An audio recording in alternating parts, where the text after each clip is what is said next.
today with Don Bevers, our Arizona drag racing legend. Don, thanks for joining us today. Sure. So tell us about yourself. Where are you from? You live here in Tucson. We live in Tucson, born in Texas, just south of Houston. My dad worked for the mines, came out here and had my 5th birthday in Tucson. Then we moved to Kingman for a few years, moved to northern Nevada for a few years, and then came back to Tucson in '69. And I guess I got my first introduction to high performance cars, if you will, when we were in Battle Mountain, Nevada. A guy there in high school had a early GTO with a 389 tri-power 4-speed. I thought that was absolutely wonderful. I only saw it under the hood one time, but I'm 72 years old almost right now, and I still remember it. Still picture the little air cleaners. Oh, yeah. I got some cool good friends stuff. who are in those early Pontiacs, and they were beautiful. Yeah. So that's what's got you going. Probably, yeah. Where's your first drag race you went to? Well, it would have been here in Tucson, because my dad wasn't involved with any of that kind of thing at all. Nonsense, yeah. Yeah. In fact, stuff that was on TV, we didn't watch it. He just wasn't interested. And, you know, you only had 3 channels in those days. And in northern Nevada, we only had 1 channel, which didn't even work all the time. And so we never watched racing on TV. Just didn't happen. So you went out to Tucson Dragway. Yeah.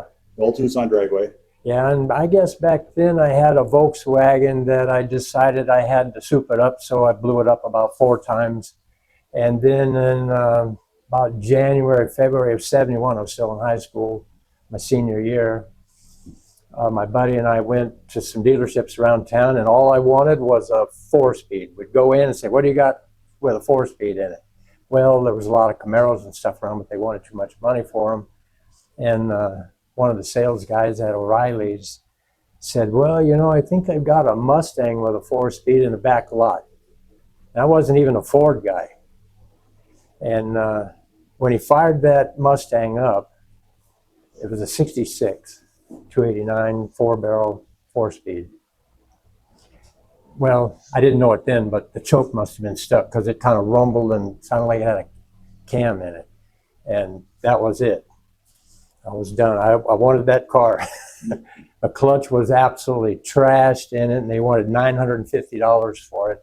I talked them down to $900 because I was working at a gas station. I could put a clutch in it for $30. So I figured I was coming out ahead, and that ended up being my first race car. So when you went out to Tucson, did you race your VW the first time you went out, or? No, I never raced the Volkswagen. Yeah. I don't think it ever made it that far. You need to at least get to the track first.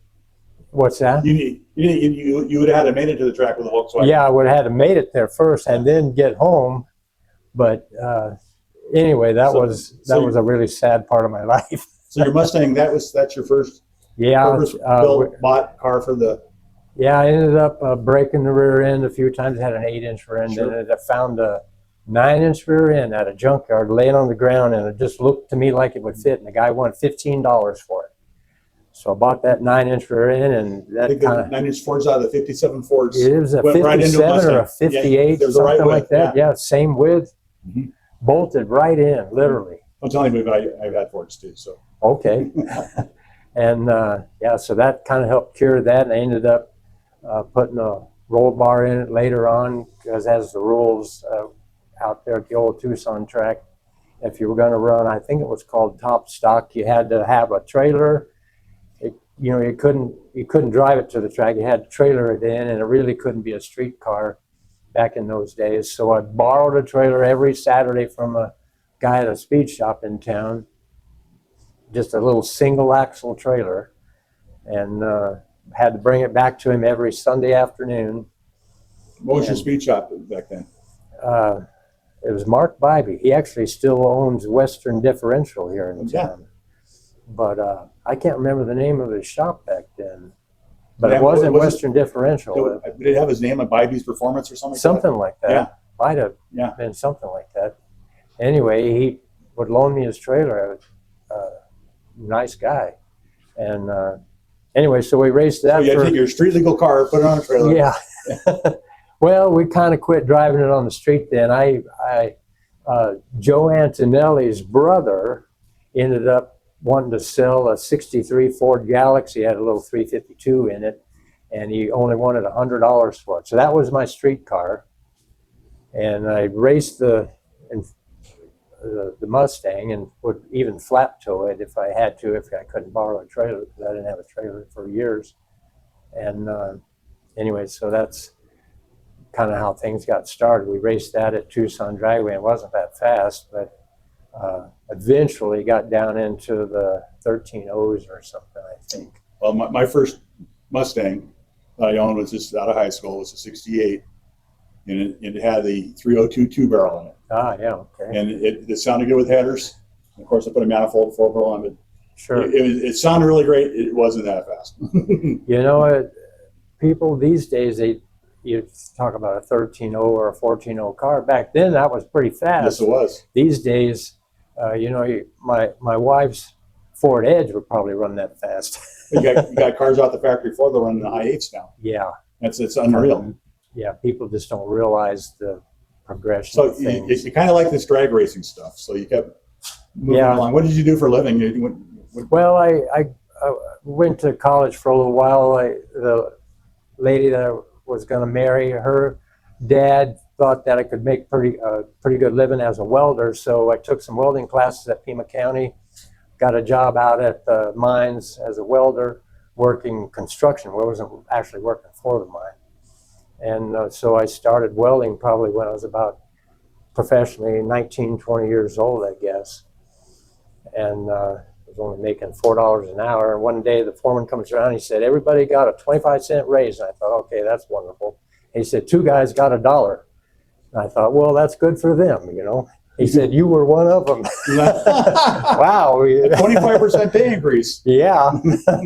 $5 an hour, man, that was big time. Well, it makes you feel good. I think I was working at a Burger King about that same time, and I made $1.15 an hour flipping hamburgers. So wow. You were a highly skilled person. Yeah, I guess I was so. still in high school. I was a little bit behind you. So yeah. So anyway, that's kind of how things got started. I started building my own stuff, and just before we moved into the house that we actually have right now, live in now, that my first wife passed away a few years ago, and I remarried Lisa. And anyway, so around 80, 81, I decided I wanted to race NHRA. So while we were building this house, I was looking around and I found a 71 Mustang that had been repossessed, and they were going to auction it off. Well, the 71, it was a fastback. 71 fastback was, in my head at that point in time, the ultimate car that I wanted. great looking car. Yeah, and so I put in a bid and I actually got the car. And it ran, had a little 302 and a 3-speed and 2-barrel motor in it. It was a Mach 1. I don't even know how you put a Mach 1 with those kind of non-options. But anyway, and the driver's seat was broken. It would slide back and forth if you took off or hit the brakes. So it was kind of interesting getting it to my dad's house. He stored it there for 6-8 months before I could start on it, and I ended up working on it in the backyard in the dirt, bought a couple of sheets of plywood, and I built this car. And all the while I was running through my head that I wanted to win the Best Engineered Award. So I thought I did a really nice job on it. We ran that car for a lot of years. What class was it? That car was a super stock car, and it ran, early on it had a single 4-barrel, so we ran a BS, which is super stock B, super modified, right, which was one 750 carburetor. Came over from the modified production classes. Yeah, out of modified production. Okay. They moved them into, actually they split that class. Some of it went to competition eliminator and some of it went to super stock. Well, we were running in super stock with a 4-speed. And I couldn't even run the index. Those NHRA guys, I couldn't believe how fast they were. And for years we struggled and struggled, could not even run the index. And finally, one year we managed to get about 3/10 under the index and actually won a round of competition and went across the scales, and I was like 20 pounds light, and they threw me out. First round that we won, and they threw me out. I couldn't believe it. Scales were not your friend that day. The scales were not my friend. We had taken a battery out because it was bad and forgot to put one back in or something. I thought we were okay, but we weren't. Anyway, so we had that car for years, and what happened was a friend of mine, he's now a friend, from Washington State, came to Tucson to run for class. We had 2 carburetors on the car by then. We were in B modified at this point. And now we had an automatic transmission. And Jeff Lane, who I just ran in Boise just a few weeks ago, anyway, he was on my back bumper at half track for a class run for super stock class. And he drove around me with one of those new Pontiac Grand Ams, front wheel drive conversions, because they were a lot more aerodynamic, and beat me by something like 7 thousandths. This was 1997, so this being 2025, and I still remember it that vividly. You imagine how it all slows down too. Yeah. I saw him just drive right around me on the second half of the track. Well, I built a probe. I had a probe on the track by October of that year, and that never happened again. Nobody ever beat me like that again with the probe, because they are very aerodynamic. They're not that popular of a car, but that's the most aerodynamic car Ford ever made, and that was what I wanted at that point, something I was in race mode when I built that. And we got Best Engineer Award because some particular chassis changes that I had made on the rear end of the car. Actually, that's a whole nother story, because Danny Gracia got involved. He was head of NHRA Tech. What a great guy. Yeah. We just lost him a couple Yeah, he months just ago. passed away a few months ago. Danny, we miss you, buddy. He called me over the phone, and I could tell he was livid because of the rear end I had in the car. It was a modular rear end from Mark Williams. He said, that rear end is not legal. You can't race that car with that in there. That was like in October or November of whatever year that was, 97 or probably 97. It was the first rear end that was in the car.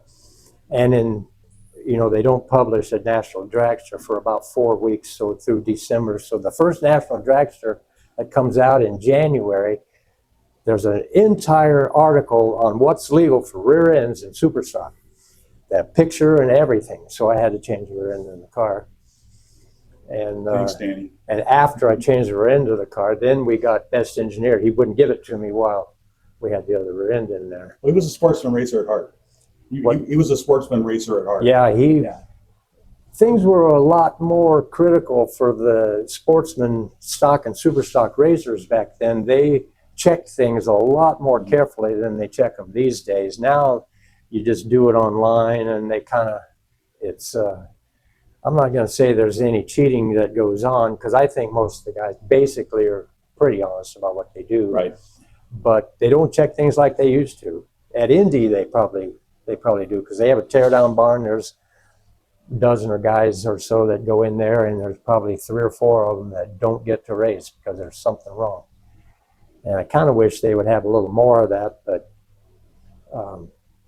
just to make sure everybody was totally honest. But so the first time you got pulled, I'm asking this because we were in the 80s. We ran a comp car, Camaraderie. okay, And the first time we at Pomona, we've qualified in the top 10 one year for the Winter Nationals. And that was like, all I want to do is run like you. I want to run under the index. yeah, That was my goal. Everything else would be great, but just get the car under the index. And I remember they P&G'd us, and they were going to pull the cylinder head off, and I'd never had any of that done before. And it's like, but everybody's like complaining. I go, what do you mean? This is a badge of honor. Yeah, they used to make guys pull the cylinder head, and at Indy, some more serious races, you might have to pull a piston and rod assembly out to show them. You want to see that? Yeah, I've actually been in the barn watching that happen. Yeah, and they CC cylinder heads, check carburetor part numbers. They've got for some of the modified classes that only allow the one carburetor, like super modified, they actually have a go no go gauges, because there's 2 different size carburetors allowed. The slower classes use a 750 and A uses an 850, and they have a gauge to check the venturi in the carburetor, and if that gauge drops in there, then you're done. So But so what you liked about sportsmen, obviously, so I can think it's not only what you're doing at the drag strip, it's what you do preparing the car. It's a lot of good thoughts, and you're mentally into what's going on. That's what I like. Yeah. I like to have a set of rules. I like to be able to push the rules a little bit. I like it that somebody comes around and checks to make sure you didn't step over the line, but I like to step right to the line. Right. Because I know the guy in the other lane probably did. And so what happens is that you don't just have a free-for-all, run what you brung kind of thing. There's a list of things that are legal and a list of things that aren't legal, and the guy in the other lane has the same set of rules that he is racing by. And so it's the guy that wins is the guy that was able to do a better job. That's what I like. That was the difference, yeah. That's the difference between like super gas or bracket cars or what we call class cars. Right.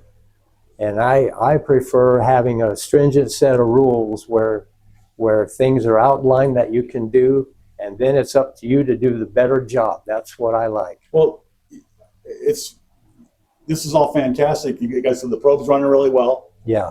And where's the probe now? Probe right now, we did really well this year so far. Would have been a lot better at the 3 races in Las Vegas in early April. Could not get the car to hook up. I let my finger off the button and straight up against the rev limiter, 10.5, 3 times in a row. And but just 2 weeks before that in Phoenix, we were setting personal bests for 60 foot in this car, and would have done a much better job at the 2nd divisional, except somehow a plug wire was off. I don't know how that happened, but it's never happened before. You constantly invent new ways to lose, is what you do. And when I was doing the burnout, I told myself, I thought, sounds like there's a plug wire off, because it didn't clean up like it would normally. Mm-hmm. When you start to load the motor down, because you're in an upper gear, as you're starting to pull out of the water, it really cleans up and it sounds like it's putting out some power. And something wasn't right. And something wasn't right. And then when I hit the throttle as the light's coming down, the motor didn't go straight up. It goes womp, womp, womp or something, and that always messes me up. I let my finger off the button too soon, red lit, and gave the race away. It was the final, but still. What are your first memories? What are your first successes? What you thought that you achieved winning races or along the way? How did you judge yourself continually going through the years racing this car? As a super stock car, class racing was the big deal for me, because another car of the same type, same pounds per cubic inch, all the same rules would be in the other lane, and you'd see who could get to the finish line first. No breakout, just whoever got there first. And there was no consequences for going too fast or whatever. And we ended up winning, I don't remember, over the years, 16, 17 trophies for winning class in various places. I won class in Dallas, Houston, Denver, Sonoma, Pomona, Sacramento, Brainerd, Minnesota, all over the place. I mean, we did a lot of traveling. And the first class win that I had against a guy who was at the time sponsored by Oldsmobile when Oldsmobile was still making cars, was at Indianapolis. Who was it? F.J. Smith. Okay. And he was having some trouble. I wasn't really that fast, but I was faster than him that weekend. And I called my wife, which she didn't answer the phone, but we had those little message centers on the phone where you could leave a message on your landline, because we didn't really even have cell phones then. That would have been in the early 90s. And I didn't know it, but when she passed away in 2011, that message was still there. And you had to renew that every 90 days. She kept renewing it all those years. That's good. That's awesome. When I called her, I said, we got the fastest BM car in the world, and I was practically crying. And I mean, That's great. No, I understand it. I get it. This. Well, the reason you do this sort of thing, the only way you can justify spending this kind of money, spending this much time putting one of these cars together and making it a competitive piece of equipment is you have to be passionate about it. And because if you're not, you would just not put the time and effort. Yeah, it would not make sense. Well, the whole performance aftermarket's that way. It's that people, we say in the performance aftermarket is people buy parts they don't need with money they don't have to impress people they don't know. Yeah. And that's kind of, but it makes them feel good. And thank goodness for that. I've never really tried to impress people I don't know. I don't even try to impress people I do know. I'm not talking about you. I'm talking about this, the normal street racer guy. Normal guys. Me, it's a very personal thing. And if I get a number on the ET slip that's better than I've ever done before, or better than the last one, even that I had, I do it for that. Because it's kind of a fleeting thing when you do something for to impress others. But if you're doing it for what it means to you, I think that has a lot more meaning. And Lisa, my wife, she's not into it as much as I am, but she tolerates it because I was talking to her earlier. She definitely supports you. Yeah, she definitely supports me. She goes to the races. She drags me around because in comp you're allowed to be pulled, towed to the track, to the starting line. So she drags me around and she sits there for hours on end just watching TV, reading her Bible or whatever she's doing until they call us again. And then she's ready to go. She's out there. They called us. We need to get going. She's your business manager. She wants us to be the first one in line. That's awesome. That's awesome. I get it. I miss we've been racing for quite a while with we had a alcohol fuel altar and had a lot of fun with it, but we didn't have a lot of places to race. And so we're actually putting together a Todd Bragg should go back and run. So it's the racing's fun, but being there with your friends and people who like minded people and all the people I know, my friends are inside the pits. That way we can drive into the pits, have a place to park, race when we have to, but just be around it. It's a great group of people. Yeah, the people is another big thing because you'll find out that the more of a personal thing it is with a guy, the easier it is for you to talk to him because they're just, there's a certain, camaraderie or whatever. And you don't even always talk about cars. I mean, you talk about actually a lot of different things. You very seldom talk about It's cars. amazing the friends you get. Went back when we ran in this in the 80s. We kind of thought we were doing, but we needed help. And my mentor and the guy who told me anything I want to know, how he did in his car, never held anything back from me was Bill Moropoulos. Yeah. And he said to me, he says, just don't go ask everybody else questions. I'll tell you what I do. And he was always that guy for me. And we wouldn't have the success we had if he didn't take us under his arm. And we almost beat him one time at Sears Point, and we didn't. Well, Bill Moropoulos was a pretty serious guy, multi-time champion. And Bob Lambeck recently passed away. He was a real good friend of mine. He's told me stories about. He used to do a lot of dyno work for Bill Moropoulos, and in fact, speaking about Bob Lambeck, in 2005. It was it was going to be something like the 50th anniversary for NHRA, and for class runoffs in Superstock, they had a pewter trophy. It was a one-of-a-kind trophy that they were going to give out for all the class winners. I really wanted one of those trophies. So we went back there. My friend Candy Mesa out of New Mexico, and I went back there, spent a bunch of time on the dyno here locally. I had the probe by then. And boy, we thought we found a lot of horsepower at a local speed shop here. Got back there, and we were like 16th or 17th alternate. They allow 128 cars to run in Superstock for eliminations, and there might be 180 to 200 cars that show up, so a lot of guys go home. A dozen or so of them go into the barn for teardown, and there will always be 3 or 4 that don't make it, like I said before. But I was 16th alternate. We weren't going to run. I went to Bob Lambeck, rode my bike across, because he was running competition eliminator. They pit on the other side of the track. I was practically in tears. I drove 2,000 miles one way and couldn't race. In fact, for the class runoff, there was only one other guy there in class. I hit the throttle and the motor went silent. So he takes off, and I'm trying to feather the throttle to get the motor to come up. I knew the race was over, but if I could go fast enough, I could still get in. And I know the clock doesn't start till you move. So I stayed there until the motor cleaned out, and then I left. It still wasn't fast enough. So anyway, so I go to Bob Lambeck, and I was practically in tears. I said, Bob, I need help. Well, through the years, Bob had always come to me and he said, if you ever need help, come and see me. I'm happy to give you a hand. He says, I'm not going to help everybody, but I want to help you. I don't know why he picked me out, but he did. And that was, we kind of were always friends, but we became really good friends after that. And before that week was out, I was at Bob's shop because I wanted to be there. He said, well, we're not even going to be home by Wednesday. I said, how about Wednesday? He said, we won't be home by Wednesday. So I think he opened his place up for the weekend, and he dynoed my motor. Didn't spend any money on it. We just did tune-up, jets and valve lash and a few things like that.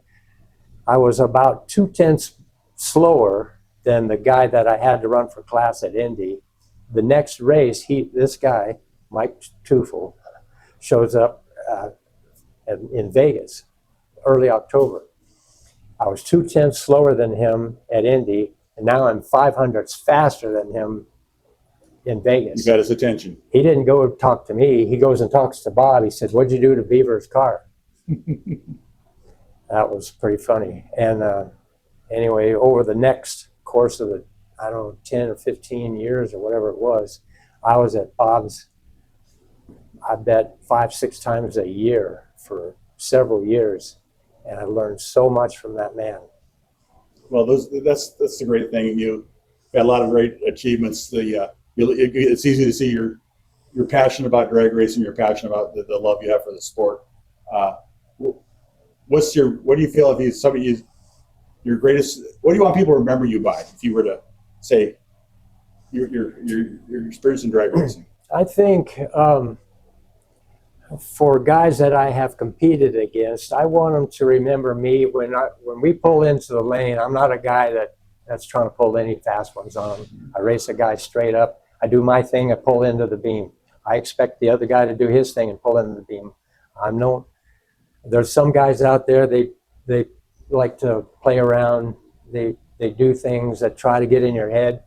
I've been doing this for a while, and guys do not get into my head. I am totally okay with doing whatever it takes to do my job on the starting line. I get absolute tunnel vision, and I don't even know what's going on. You're locked into the tree. I am locked in. Yeah. When I see their first bulb come on, then I start my procedure, and I just put my bulb on when both bulbs come on, and then I'm ready. If theirs isn't both on yet, I know they've only got a few seconds. They have to do it, so I'm ready.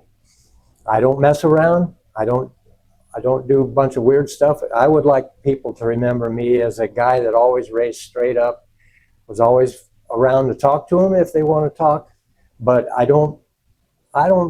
I'm always doing my own thing, and I don't really go around the pits talking to people, but I don't shy away from talking to people. I just don't initiate it so much, because now in competition eliminator, with all the stuff we have to put on, the Hans device and locking it all in, and the shoulder harness, and getting the two-way radio all set up and checked out, and all that takes a few minutes. Well, it's not like a super stocker. Yeah, in super stock, I had a little lightweight jacket, throw the helmet on, didn't even have to wear gloves really. Right. And you could, when the car pulled in front of you to go up to the burnout box, that's when you got in the car, even if it was hot out.